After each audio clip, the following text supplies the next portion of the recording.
this, it's clear indication people knew what they were doing.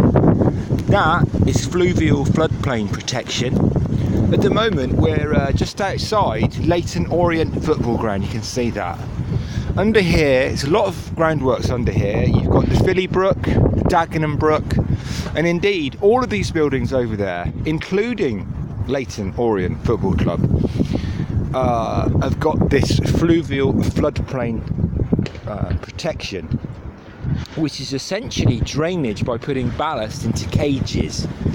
If you've seen it before, it's a clear sign that you're encroaching on floodplains. Indeed, before this was sort of invented, the Victorians knew when to stop. The last Victorian house is right down there.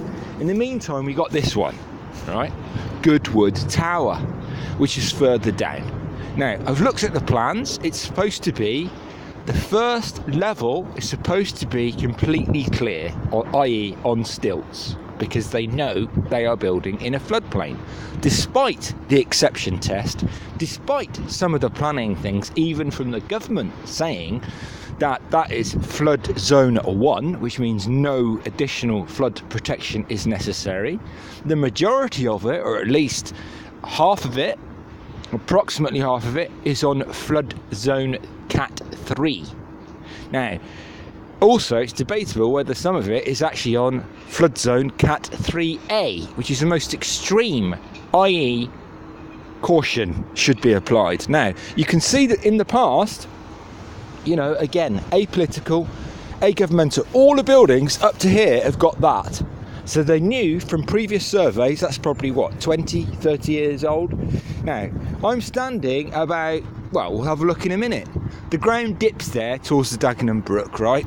So from here, I would say, from there, from where I'm standing now, as it dips down to the Dagenham Brook and where the Filly Brook joins, into the Riverlea Glacier fluvial floodplain basin, I reckon you're talking approximately 20, maybe even 30 foot down.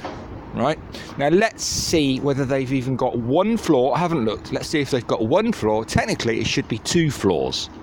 And by encroaching on floodplains, as I've said all along, the more buildings that pass this exemption test, yeah, means there's less space for water to flow. And because it's all done, pushed through government by, you know, like, you know, I wouldn't say dodgy, but if you add them up all together, yes, it is dodgy. Because they all go, oh yeah, what's the effects on that? What's the effect on water displacement of floodplain on that? Negligible. Yeah, it is negligible. When everybody else is doing it, especially down in Stratford and across from Hackney, LBWF is slowly being drawn into the addiction of building on floodplains. And Hackney have already done it. Stratford have already done it. The Riverlea Lock, some of it is held up by 80-year-old replaced Victorian wooden locks that you cannot guarantee the safety of, and deregulated reservoir drainage, emergency reservoir drainage. Now, before even this started, I was warning about some of those reservoirs up there no longer have an emergency runoff.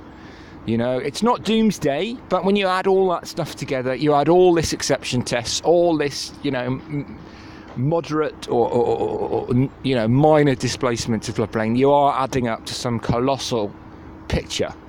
And despite, you know, I was actually asking 4 years ago now whether anybody had done a flood model here for the Lee Valley, and I heard recently they did, but you can throw that away. You can really throw that away now.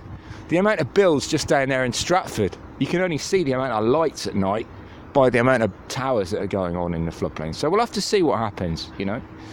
It's intriguingly frightening, shall we say. Join us.